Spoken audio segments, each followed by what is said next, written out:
నమస్తే, welcome to I dream. నేను మీ Lakshmi. Grey hairs, white hair కనిపించిందంటే ఆ వయసు వస్తుంది కదా, ఆ మాత్రం కనిపించవా ఏంటి అనేవాళ్ళు. ఇప్పుడు మాత్రం ఏజ్తో సంబంధం లేదు, చిన్న పిల్లల నుంచి పెద్దవాళ్ళ వరకు అందరూ గ్రే హెయిర్తో ఇబ్బంది పడుతున్నారు. కొన్ని రీజన్స్ హెరిడిటరీగా ఉండొచ్చు, లేకపోతే విటమిన్ డిఫిషియన్సీ కావచ్చు, లేకపోతే రకరకాల ఇష్యూస్, కారణాలు ఏవైనా.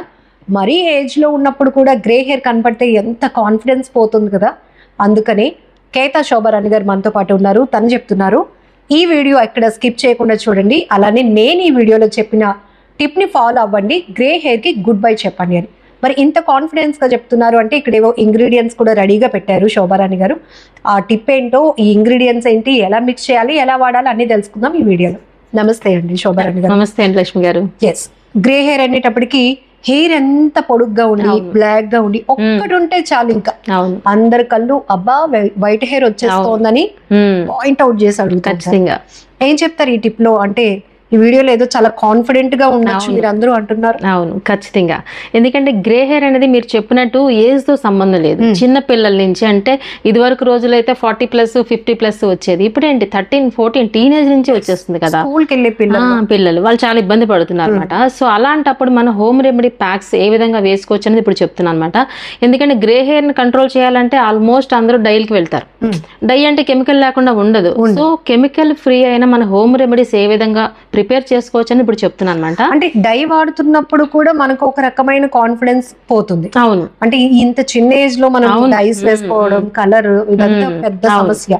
సో ఇంట్లో ఇవన్నీ ఉండే ఇంగ్రీడియంట్స్. అవును, అన్ని ఉన్నాయి. ఎట్లా ప్లాన్? ఇది ఎలా అంటే, ఇది నేను ఎందుకు చెప్తున్నానంటే ఇక ముందు రాకుండా అన్నమాట, అంటే ప్రివెన్షన్ అంటే ఇది ఇంకా రాకుండా అది బెటర్ కదా. హెరిడిటరీ ఉన్నది అనుకోండి, పిల్లలకి ఆటోమేటిక్ గా వచ్చేస్తుంది. సో ముందు నుంచి మనం రాకుండా ఇలాంటి ప్యాక్స్ గాని అప్లై చేసినట్లయితే గ్రే హెయిర్ కంట్రోల్ చేసినట్టే కదా ఆటోమేటికల్లీ. సో ఇప్పుడు చూద్దాం ఏ విధంగా. ఇప్పుడు ఆనియన్ అంటే ఉల్లిపాయలు ప్రతి ఇంట్లోనే ఉంటాయి కదా. ఉల్లి చేసిన మేలు తల్లి కూడా చేయలేదు అంటారు కదా. ఉల్లిపాయ అనేది అంత పవర్ఫుల్ మనకి, సో అంత మంచి ఉపయోగం ఉంటుందన్నమాట. సో ఈ ఉల్లిపాయ మనకి జ్యూస్ కావాలి. ఇప్పుడు ఇందులో ఒక ½ బౌల్ కావాలన్నమాట. సో శాంపిల్ కు మీకు చూపిస్తాను. ఇప్పుడు మిక్సీ లేదు కాబట్టి ఇలా గ్రేట్ చేసేసి నేను జ్యూస్ చూపిస్తాను అనమాట. ఈ విధంగా ఉల్లిపాయని చిన్న చిన్న ముక్కల కింద కట్ చేసి మిక్సీ జార్లో వేసి అయినా పేస్ట్ చేసుకోవచ్చు, లేదా ఇలాగా ఇలా కూడా వచ్చేస్తుంది. సో శాంపిల్ కోసం క్వాంటిటీలోనే చేసుకుంటాం కాబట్టి మీరు పిల్లర్ యూస్ చేసుకొని ఇట్లా చేసుకుంటే ఈజీగా వచ్చేస్తుంది. ఇప్పుడు ఇక్కడ కూడా డౌట్ ఉంది, అంటే మీరు చెప్తున్న ఈ టిప్ మాకు ఎక్కడో అక్కడక్కడ ఉంటుందండి వైట్ హెయిర్. సో హెయిర్ అంతటికి ప్యాక్ ప్రిపేర్ చేసుకోవాలా అని అవసరం లేదు. హెయిర్ అంతా ఎక్కడ ఉంటే అక్కడ పెట్టొచ్చు. బట్ నేను ఇందాక చెప్పాను చూసారా, ప్రివెన్షన్ అని. సో అలాంటప్పుడు కొంచెం ఎక్కువ అవుతున్నాయి వైట్ హెయిర్స్ అంటే మాత్రం హెయిర్ అంతా అప్లై చేసుకోవచ్చు. అప్లై చేసుకున్నా తప్పు అయితే లేదు, లేని చోట కూడా అప్లై చేసుకోవచ్చు. ఇక్కడ కూడా మీరు చెప్తూ ఉంటారు, ఇది ప్రిపేర్ చేస్తూనే చాలా టిప్స్ మాకు కావాలి. అంటే హెయిర్ వాష్ చేయాలా, అవసరం లేదా, లేదంటే ఆయిల్ అప్లై చేసినాక మీరు చెప్పిన ఈ ప్యాక్ అనేది వేసుకుంటే గ్రే హెయిర్ కంట్రోల్ అవుతుందా, ఇలా రకరకాల డౌట్స్ మళ్ళీ మాకు.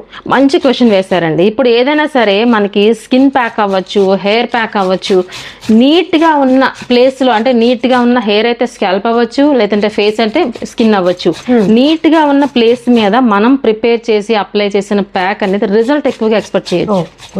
సో దీన్ని బట్టి మనకు అర్థం ఏంటంటే స్కాల్ప్ కూడా నీట్ గా ఉండాలంటే హెయిర్ వాష్ చేసుకున్న తర్వాత ఆయిల్ లేకుండా, వితౌట్ ఆయిల్.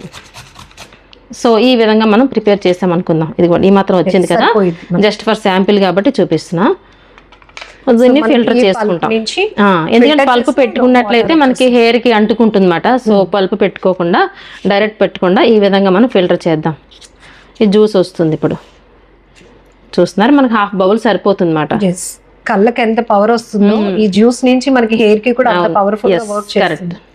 ఇందులో సల్ఫర్ ఉంటుందన్నమాట. ఈ సల్ఫర్ అనేది మనకి చాలా స్ట్రాంగ్ గా హెయిర్ అనేది రీగ్రోత్ కూడా వస్తుంది. అట్ ద సేమ్ టైం మనకి గ్రే హెయిర్ ని కంట్రోల్ చేస్తుంది అన్నమాట. ఇది ½ బౌల్ సరిపోతుంది అన్నమాట ఇలా. సో ఈ విధంగా మనం జ్యూస్ తీసుకున్నాము. ఇది ½ బౌల్ ఖచ్చితంగా ఉండాలి అన్నమాట. ఎందుకంటే మెయిన్ ఇంగ్రీడియంట్ కాబట్టి ½ బౌల్ ఉండాలన్నమాట ఇది. ఓకే, సో చిన్న హెయిర్ అయినా పెద్ద హెయిర్ అయినా సరే టోటల్ అంతా కలిపేసి ఒక బౌల్ అవ్వాలి మనకి. మిగతా ఇంగ్రీడియంట్స్ అన్ని కలిపి మినిమం 1 బౌల్ అవ్వాలన్నమాట. ఎందుకంటే హెయిర్ లెంగ్త్ అంతా అక్కర్లేదు. మనకు ఫస్ట్ ఆఫ్ ఆల్ కావాల్సింది స్కాల్ప్ మీద ఉన్న హెయిర్ కాబట్టి మినిమం 1 బౌల్ ఉండాలి. లేదు మా ఇంట్లో అందరికి మంచిగా ఉంటుంది హెయిర్, ఏదో మా అబ్బాయికో ఆ అమ్మాయికి వచ్చింది అనుకుంటే లో క్వాంటిటీ, తక్కువ క్వాంటిటీలో ప్లాన్ చేసుకోవచ్చు. లేదు మా అమ్మమ్మ గారికి వాళ్ళ అలా అంటే వంశపారపర్యంగా వస్తుంది అన్నప్పుడు మీరు చెప్పినట్టు ప్రివెన్షన్ కాబట్టి అంత హెయిర్ అంతటికి మీరు ప్యాక్ ప్రిపేర్ చేస్తారు.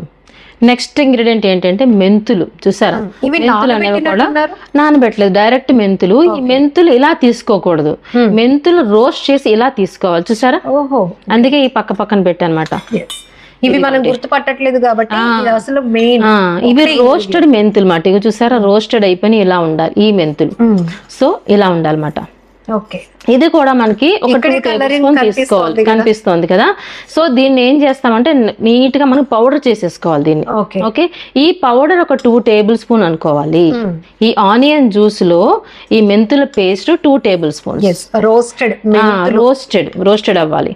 అలానే మనకి కరివేపాకు ఆల్వేస్ ఎప్పుడు చెప్తూ ఉంటాను నేను, ఇంటేక్ అంటే తిన్నా మంచిదే, అలాగే ఎక్స్టర్నల్ అప్లికేషన్ కూడా చాలా మంచిదే అని. ఈ కరివేపాకు అంతే, ఎవరు చెప్పండి ఎవరు తిన్నారు, ఎవరు తినట్లేదు. ఇలా తాలింపుల్లో ఉన్న పక్కన పెట్టేస్తున్నారు. అందుకే నేను ఎప్పుడు చెప్తూ ఉంటాను చట్నీస్ లో యాడ్ చేయమని చెప్తూ ఉంటాను. అందుకే సో ఈ కరివేపాకు ఏం చేస్తారంటే పచ్చిదే. ఓకే, పచ్చిది ఏం చేస్తారంటే పేస్ట్ చేయగా వచ్చింది ఒక 1/2 బౌల్. ఓకే, ఈ కరివేపాకు కూడా చక్కగా మనం దంచేద్దాం. కరివేపాకు కూడా ఇప్పుడు అంతా పెస్టిసైడ్ కాబట్టి క్లీన్ చేసుకుని శుభ్రంగా దంచేసిన పేస్ట్ ఒక 1/2 బౌల్ అవ్వాలి. ఓకేనా, 1/2 బౌల్. ఆ తర్వాత ఏం చేస్తామంటే పెరుగు కూడా తీసుకుంటాము 2 టేబుల్ స్పూన్. అంతే, మాయిశ్చరైజింగ్. ఇప్పుడు చూసారా, పెరుగు ఇందులో యాడ్ చేద్దాము. 2 టేబుల్ స్పూన్స్ పెరుగు తీసుకుందాం. ఓకే, సో ఇది ఏం చేద్దామంటే పౌడర్ కాలేదు కాబట్టి డైరెక్ట్ గా వేసి చూద్దాం. జనరల్ గా అయితే మనం పౌడర్ ప్రిపేర్ చేసుకుని వేస్తాము.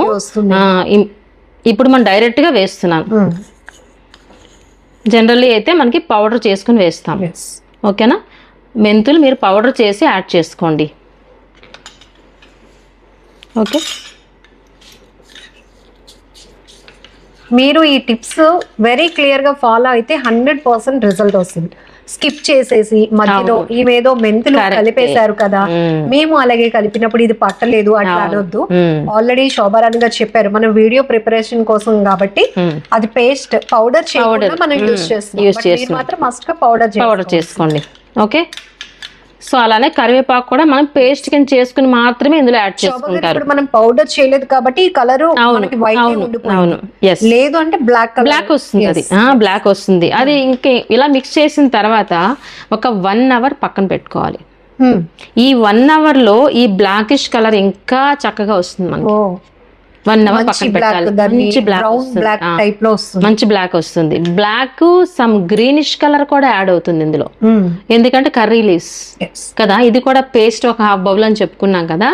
బ్లాక్ గ్రీన్ ఎంత హెర్బల్ చూడండి, ఇది న్యాచురల్. ఇందులో ఎక్కడ కెమికల్ యూజ్ చేయలేదు. ప్రతిదీ ఇందులో మీరు అబ్జర్వ్ చేస్తే మనం తినే ఫుడ్డే ఉంది అందులో, అంతే కదా. మనం తినే ఫుడ్ మాత్రమే ఎక్స్టర్నల్ అప్లికేషన్ కి యూజ్ చేస్తున్నాం ఇక్కడ. మనం ఇక్కడ ఫోకస్డ్ గా పెడుతున్నాం కాబట్టి ఇమీడియట్ గా మనకి ఎర్లీగా రిజల్ట్ అంతే. కాకపోతే ఇది ఖచ్చితంగా మీరు ఎలా అప్లై చేసుకోవాలంటే, ఇందాక మీరు అడిగారు కదా క్వశ్చన్, నీట్ గా స్కాల్ప్ అంతా క్లీన్ చేసుకుని అంటే హెయిర్ వాష్ చేసుకున్న తర్వాత మాత్రమే ఈ ప్యాక్ అప్లై చేసుకోవాలి. సో లెంగ్త్ హెయిర్ ఉందనుకోండి, మనకి ఈ మాత్రం క్వాంటిటీ అక్కర్లా. మనకి ఫస్ట్ ఆఫ్ ఆల్ కావాల్సింది స్కాల్ప్ మీద, అంతే కదా. స్కాల్ప్లోనే హెయిర్ స్టార్ట్ అవుతుంది కాబట్టి స్కాల్ప్కి అప్లై చేయడానికి ఈ మాత్రం బౌల్ సరిపోతుంది. సో అప్లై చేసిన తర్వాత అట్లీస్ట్ 30 మినిట్స్ అలానే ఉంచాలి, ఒక హాఫ్ ఎన్ అవర్ తర్వాత షాంపూ వాష్ చేసుకోవచ్చు. అండ్ శోభారాణి గారు ఎప్పుడు ఏ వీడియో చెప్పినా సెల్ఫీ ఛాలెంజ్ చెప్పి, ఎందుకంటే మనం ఏదో రాస్తున్నాం అప్లై చేస్తున్నాం ఇంకా మనకి రిజల్ట్ రాలేదు అని అనుకోకుండా మీరు యూజ్ చేస్తున్న కొద్ది, ఈ ప్యాక్ ట్రై చేస్తున్న కొద్ది మీకు రిజల్ట్ ఎలా ఉంటుందో చెప్పడానికి ఫస్ట్ మీ ప్రాబ్లం ఏదైతే ఉందో జస్ట్ క్లిక్ చేయండి. తర్వాత మీరు చెప్పినట్టు ఇది వీక్లీ వన్స్ ఆర్ ట్వైస్ వారానికి 2 సార్లు అప్లై చేస్తూ 2 months అట్లా ట్రై చేయండి. ఆటోమేటికలీ ఆ గ్రే హెయిర్ కలర్ అనేది బ్లాక్ లోనికి రావడానికి వచ్చేస్తుంది. 100%. ప్రివెన్షన్ ఇక ముందు కూడా రాకుండా ఉంటాయి అన్నమాట. ఓకే కదా, ఇది కూడా మనకి మీరు అన్నట్టు ఇందాక హెయిర్ మాయిశ్చర్ అవుతుంది, నెక్స్ట్ గ్రే హెయిర్ కంట్రోల్ అవుతుంది, హెయిర్ ఫాల్ కూడా కంట్రోల్ అవుతుంది. ఎందుకంటే ఇందులో ఆనియన్ ఉంది కదా, హెయిర్ ఫాల్ కూడా కంట్రోల్ అవుతుంది. ఇన్ని బెనిఫిట్స్ ఉన్న ప్యాక్ ప్రిపేర్ చేయడం కూడా చాలా ఈజీ కదా, ఈజీగా. జనరల్లీ డాక్టర్స్ కూడా చెప్తారు ఈ ఆనియన్ అనేది స్కాల్ప్ మీద ఇచ్చేస్తే కొంచెం హెయిర్ గ్రోత్ కూడా వస్తుంది. అవును, సో ఇన్ని ఉపయోగాలు ఉన్నాయి అన్నమాట, మల్టీ యూజెస్. సో ఒకే టిప్ లో అది కూడా జస్ట్ మీరు ఎంత టైం కూడా ఎఫర్ట్ చేయ అవసరం లేదు, ఇవన్నీ ఇంట్లోనే ఉంటాయి కాబట్టి అమ్మ వాళ్ళైతే హ్యాపీగా మనకి ఉన్న ప్రాబ్లం కి ఈజీగా వాళ్ళు ఎంతకైనా కష్టపడడానికి ట్రై చేస్తూ ఉంటారు, బట్ ఈజీగా తయారు చేసి ఇచ్చేస్తారు మనకి, అప్లై చేసుకుంటే సరిపోయింది. సో అలాగని ఇవి మీరు ఫాలో అయిన తర్వాత మీకు రిజల్ట్ ఎలా వస్తుంది, ఇంకా మీకేమైనా ఐడియాస్ ఉండి లేకపోతే మీకేమైనా డౌట్స్ ఉండి ఈ వీడియో కావాలి, ఇలాంటి ఇన్ఫర్మేషన్ మాకు కావాలి అనుకున్నా కూడా మీరు కామెంట్ లో మెన్షన్ చేయొచ్చు. థ్యాంక్ యూ సో మచ్ అండి. వెల్కమ్ అండి.